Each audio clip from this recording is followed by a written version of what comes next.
ખરેખર વાપીનું હૃદય કહેવાય છે। જીઆઈડીસીને મહાનગરપાલિકામાં જોડી નથી, એનું પણ સાથે આવેદનપત્ર છે। અમારી માંગણી ઉપર સુધી પહોંચાડો અને જે પણ જવાબ આવે તે અમારા શહેર કોંગ્રેસ સમિતિ અને પાર્ટી તાલુકા કોંગ્રેસ સમિતિ તમે જણાવશો એવી આશા।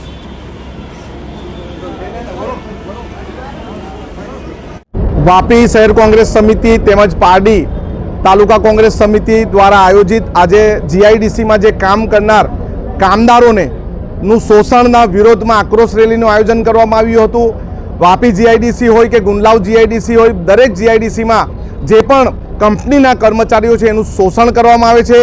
એમને યોગ્ય પગાર ધોરણ આપવામાં આવતું નથી, પીએફના પૈસા તેમજ ગ્રેજ્યુટીના પૈસા આપવામાં આવતા નથી, ફેસિલિટી કંપનીમાં ટોયલેટ બાથરૂમની કેન્ટીનની આપવામાં આવતી નથી, વાહનો મૂકવા માટેની પણ કોઈ જગ્યા આપવામાં આવતી નથી, તેમજ અવારનવાર અકસ્માતે મૃત્યુ થાય, હાથ પગ તૂટી જાય, એનું જે યોગ્ય વળતર મળવું જોઈએ યોગ્ય વળતર મળતું નથી।